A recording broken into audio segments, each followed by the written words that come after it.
Join me on the next episode of Community Voices, where we will be discussing Kingston's energy transition challenges. I know the energy is very important for our economic growth. Kingston is growing not only population-wise, but also a lot of small and mid-sized business either moved or want to move. So when somebody is moving here, what is the biggest challenge they are facing in the term of getting enough energy to run their business?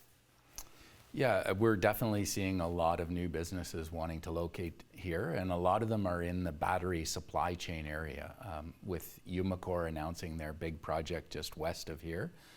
Other companies that produce parts and components for batteries are wanting to be close to Umicore. So there's, I think, two challenges. One is on the wastewater side, making sure that we have enough capacity for their wastewater. On the energy side, companies that are locating here are asking us to use much more energy and electricity than they have ever before in the past. So we have 2 transmission stations in Kingston, and we actually have 2 distributors. Kingston Hydro is just one of the suppliers for energy in the city of Kingston, and Hydro One is the other one.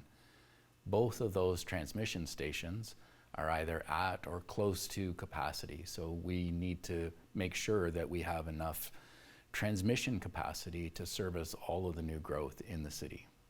Okay, and how you are planning, since you are here as a new CEO from last 2.5 years, what have you found, what is the biggest challenge in the organization to meet the demand? And what is the other challenges you are facing as an organization to continue to grow for supplying energy up to the demand?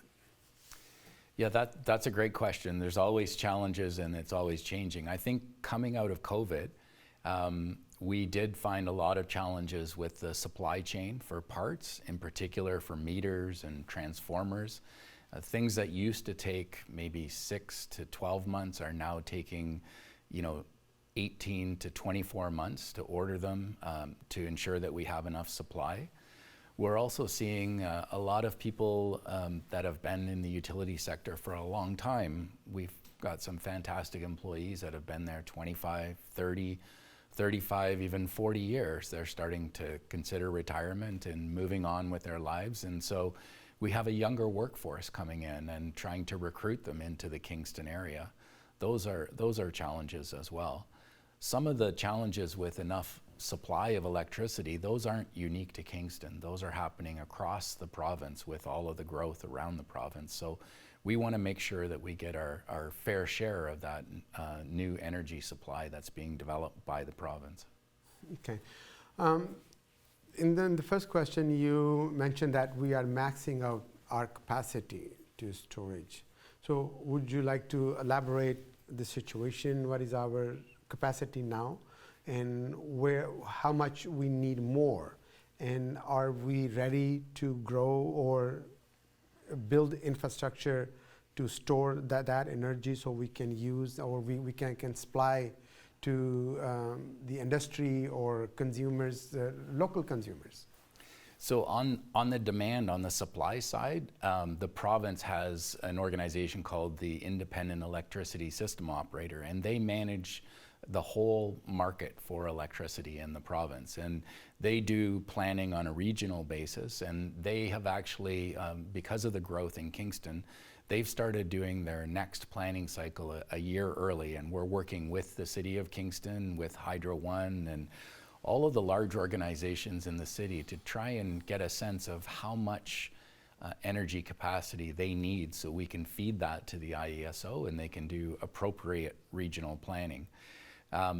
That most of the power in the province gets generated at one of our nuclear power stations or by solar, wind, hydropower, and it has to be transmitted to the Kingston area. And that very high power electricity needs to be stepped down through transformers so we can bring it to people's houses. And as I mentioned, there are 2 large transformer stations in the city of Kingston. They're both Hydro One transformer stations.